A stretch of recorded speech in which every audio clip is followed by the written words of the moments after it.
back on the drinking and stand up on my 2 feet. Putting food on the table takes at least 50 hours a week. I've been stuck in this room and the roof is pouring rain. Taking so many pills that don't remember my name, and the pills won't stop my pain. I wanna get out of this town for a while. Drinking and fishing, baby, you know that's more my style. If I get out of here, you know where I'd spend my time. Way up there in the mountains, the Rocky Mountain Pines.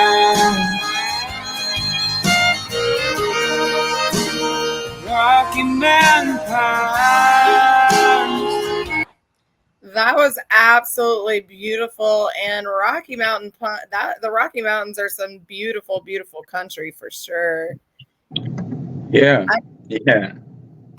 I have Ty Smith and the Minor Offenses here on the line with us. They have been all over the place touring and doing shows. Where you guys just got off a road trip, Ty? How long have you been performing yourself as an artist? When did you get the band together, and what have you been up to? Yeah, I've been playing around, gigging for probably about 3 years. We started touring full time last year in May of 2023, and we just picked up the band in January, February of this year, and we've been touring with the band a lot more. We just been kind of hitting the road as much as we can, you know. Where are some places that you have performed? I know that you're not just limited to Texas. You were just on the road, right? Yeah, we just got to do a festival with Trace Adkins up in Nebraska. We got to do some cool venues. I got to just recently, we got to go out to, or not recently, I'm sorry, it's been almost a year. But we got to go out to Father, Idaho and play a festival. We got to go to Texas and play a festival at the Texas Motor Speedway and hang out there. But yeah, it's just been kind of crazy. It sounds like you're definitely making your way across the country, and that is definitely an exciting thing to do, even when you're not in music. Being in music makes it way more exciting. Getting to meet all of these new people, turning them into fans, and having them follow your journey is definitely easier when you're going more places. Definitely easier when you're going more places. It makes it a big difference too when people see on the social media side that they see that, oh, he's not just playing the same town, 5 days a week, for 5 months at a time. It's pretty cool to see that, oh, this artist is not only in Minnesota, Wisconsin, Nebraska, Iowa, Kansas, all over those places, but they also come through your state as well. So it's been kind of cool to reach out and see our fans kind of come through. Have you been having fans reach out to their venues and be like, hey, we need Ty at our spot? That's got to be a really, really exciting feeling to be able to have that opportunity and have that team to where you can go and travel, because not all musicians have that ability. It takes a lot. It takes so much work and financial backing in order to be able to hit the road and live those dreams. So it's awesome that you have that on your side. Can you tell us the story behind the song that we just heard, Rocky Mountain Pines? Absolutely. So Rocky Mountain Pines is a true story. Back in 2020, I believe 2021-ish, I got a bad condition called a tarsal chelation. And basically my tarsal and calcaneus grew together, and it made it to where when I walked, I pretty much just was in so much pain I couldn't.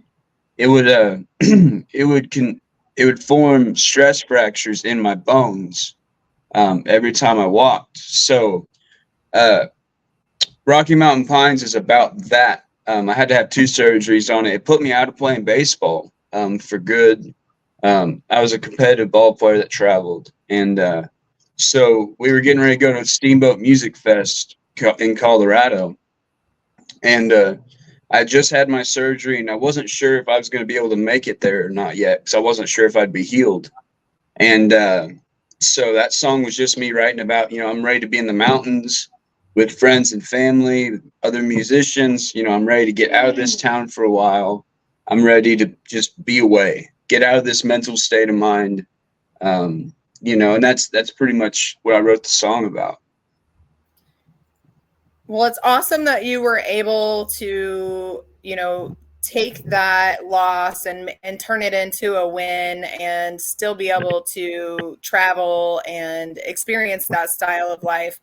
Um, I tell this comes out in almost every single interview is that a lot of times and that song like is very sombering, like that very the melody is very somber, but the song still didn't it was an upbeat kind of it wasn't like super sad. A lot of times when we have situations like that, the beauty that comes from it, it's like the broken, like we wouldn't have the rainbow without the shattered glass. Like that's the prism of light that you see through the broken, and it's such a beautiful thing when you can take your pain, bundle it up, put it in a little package and give it to other people to enjoy. It's just mind blowing that we have the ability to do that, and you did an amazing job of getting that story out and creating. I mean, it was a beautiful sound, very beautiful sound. Yeah, like you said, it's just from my point of view as a writer, if I'm going through something, it's my goal to make it a point that other people know that. Because I mean, everybody's going through stuff. Everybody's going to go through something, and to know you're not alone when you're going through it is such a huge deal. Especially with the mental state of our country right now, to know that we're all together in this, and that no matter what happens, there's somebody there for you. There's somebody that's been through it, and it's really cool as a writer to see that song touch people's lives in so many different ways. I bet having the stories and being able to tell this story, a lot of times, and I tell artists, there are a lot of artists who are introverted and they can sing, and oh my, can they sing? But when it comes to stage presentation, they don't have a lot to talk about. And that is one thing that will absolutely help them get the attention of the room and help people want to listen to their music. Because a lot of artists, they sit up there going through the motions and they're like, why aren't these people wanting to listen to me? And the key is you have to make them want to listen to you. Yeah. And how you do that is by telling them stories. Tell them the story behind the song you wrote. They are going to love it. And to be able to do, to perform something and then tell them how you constructed it, like that is, a definite relationship builder with your audience, and such a cool thing as a songwriter. You don't get that as a cover band, unfortunately. No, and like you said, I mean, people, they love that stuff. They love the human nature of people love to see inside of other people's lives, especially when it's people that they see on stage. Because for some reason, people, when they look at other people in a higher platform, sorry, hotel phone's ringing.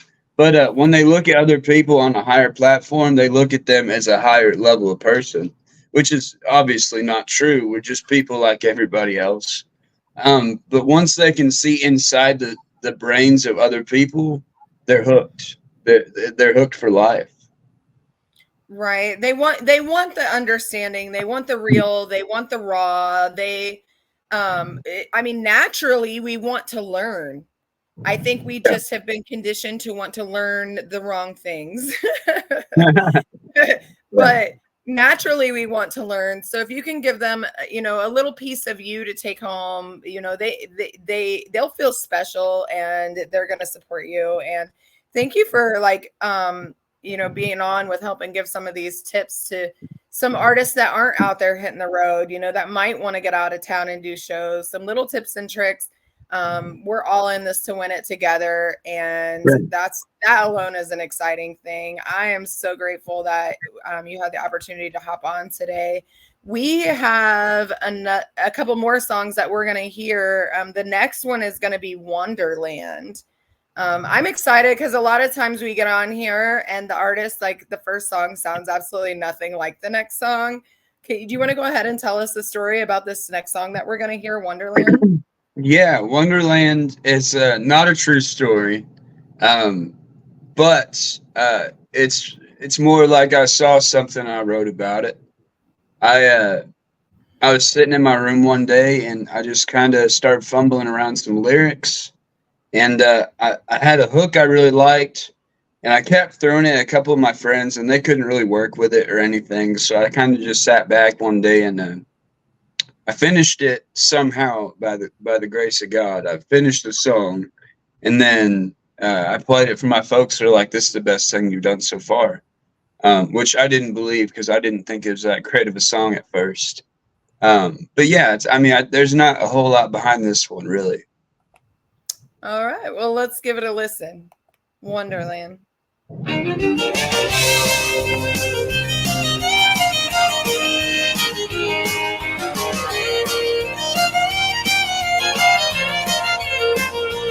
Was a girl who left her mama when she was 8 years old. Mama traded daddy and gave another man her soul. Daddy didn't care that much at first, so it seemed. But you know who daddy's thinking about when he fell asleep. He says, hey, no way, I want you back, darling, but I still feel the pain. He says, hey, no way, I want you back, darling, but you don't feel the same.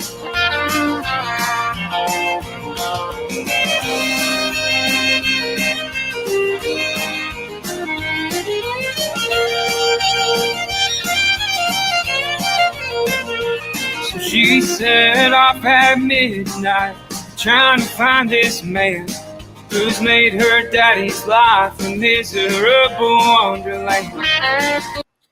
That was a sneak peek of Wonderland. We have Ty Smith and the Minor Offenses hanging out with us today. That was a little bit, more of a pick-me-up groove to it. Yeah. Definitely love the sound of your vocals in that song. What inspired you to start performing? Oh man, my grandparents actually had a pool hall music venue for 30 years, if not more. And I grew up there, going to shows, going and seeing. Some of the greatest bands in Texas country came through there and played for, a bar tab and $50 for gas. But seeing all those amazing performers at such an early stage, I realized that if they can do that, then I think I can go and do it too. I got to see the inside of what they do every night, and their work ethic. That's a huge part of it. But just watching those guys play music and jam out and have fun on stage, don't just stand there in one spot for 90 minutes or 3 hours, however long you play. It's about entertaining and performing, Absolutely. It is about putting on a show. And if you watch like where our music has gone from, like, I don't know if anybody still watches MTV, but I steer away from it. I see stuff on there that I'm just like, I don't know if this is the right channel for this. I don't know if these girls are old enough to be rolling around on that bed like that. But if you look at like the America's Got Talent and the shows like that, it's more of a production now than it is about the music. And Mm-hmm. so I feel like, what you just said, first off, nobody wants to, like, even on our Facebook reels, they have a picture that has music. It has to be moving some way, otherwise they lose interest immediately. So don't be the picture, be the reel, be the moving reel on stage for sure. Yeah. But find some way to incorporate something, some sort of element into your show that makes it a production, that makes it different from the last guy that was standing on that stage. And Yeah. there's lots of different things that you can do. I mean, even something as simple as a fog machine, those things are like $30, or Mm-hmm. they have the indoor firework machines. I mean, those are a little bit more pricey, but they bring a huge wow factor. And you Oh can yeah. sync your music. Yeah. There's lots of different things. Even like we do every show. I mean, if you watch us play full band, a lot of the times I'll come off stage. We clear it with the venue first, I promise. But I'll come off stage and I'll jump on one of the tables because I have a wireless guitar pack, so I can go through anywhere in the room. And I kind of get out on a table and jam out for a little bit, and then get back to the stage. That's actually the reason why we went wireless, because I moved around stage so much. From being on the other side of the guitars to being on a speaker to being on the drum riser to, it's just the whole 9 yards. It makes it easier to move around and put on a show. So I'm sure that a lot of people that have considered going to wireless have the question of, do you have to change your batteries out during sets? Does it last your whole set? Has it been, have you had a lot of adversity with it, or does it seem like just a smooth transition? Oh, it's been probably the easiest transition I've ever made.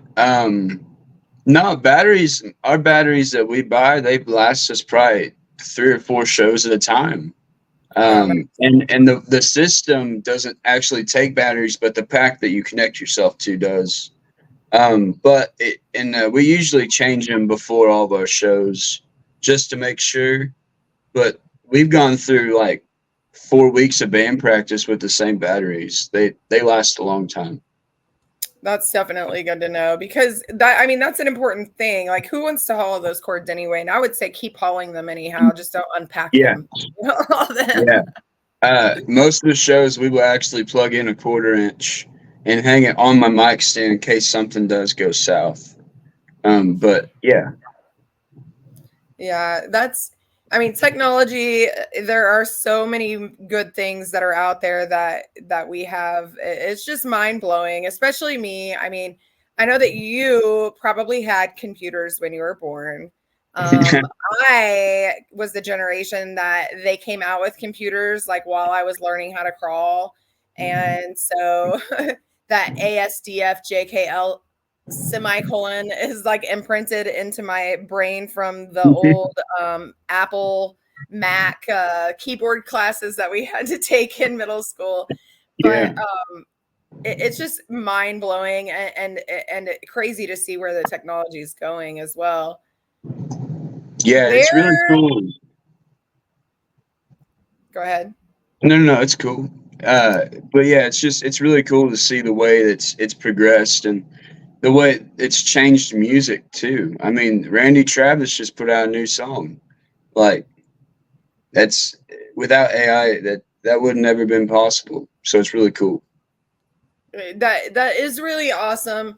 I hope and pray that they use it for the right things, and I think that our country is in a path right now that it doesn't matter what they try to use it for. They're going to stand up for what's real and what's right because they're kind of sick of all of the Yeah. fake stuff and the computers and definitely the internet. People are Getting tired of all of the robots that are out here on the internet. That one is for sure. So Yeah. okay, we have one more song to hear, but if we have listeners listening and they want to get you at a venue near them, how would they go about getting into contact with you to book you at a venue? Where do they find your merch? Yeah, so everything you guys need to find is on TySmithAndTheMinorOffenses.com. You can go read read more about me. You can look at our merch stuff. Look at our amazing sponsors, Mythic Guitar from Austin, Texas. There's a couple other really cool sponsors we have. Go check those guys out. We have all the tour dates on there, so if you guys want to come see a show, you can look on there. Merch stuff and booking. Our management guys are on there, so if you see the email, you can email us or them and go through it and just get in contact with us. We're pretty good about getting back. Awesome. Where are you headed to next? Ooh, that's a great question. We got a couple days off, I believe. We're thinking about making the trip up to Fort Worth this coming Friday to hang out with our buds, The Great Divide.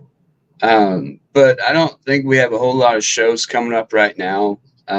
There's really not a whole lot we got right now. All right. Well, you guys heard that. It's time for your fans to jump in there and tell everyone they want to hear Ty Smith and the Minor Offenses at their location, and they are for hire for travel. They're ready to get back on the road and experience some new scenery. So if you like these songs, tell your local radios to play them. Listen to them here on Texas Brew Radio. We have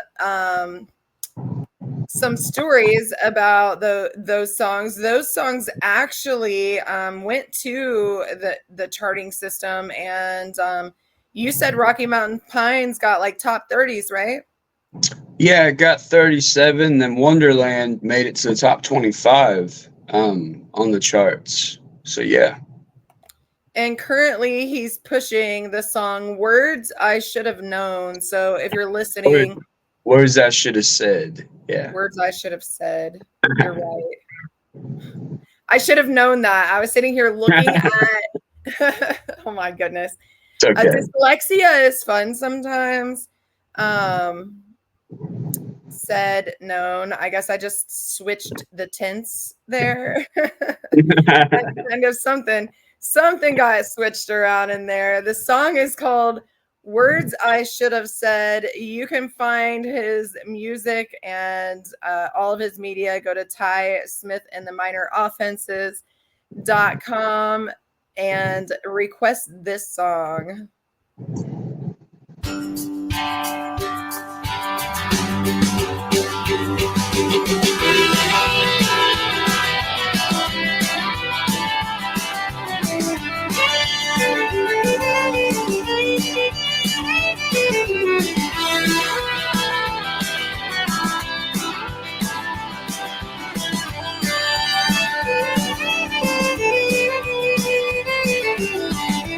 Methamphetamines can't keep up with my sober dreams, and I'm tired of losing sleep over a girl that ain't mine to keep, 'cause I'm too damn stubborn, too damn high all the time. Says she loves me, but only when she's had some whiskey, and I fly to the moon and stars if it meant I could hold her heart. But I'll never hold her heart.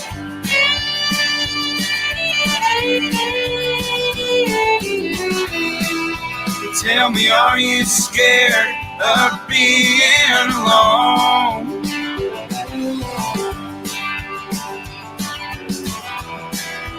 Tell me you're exhausted and have nowhere to go.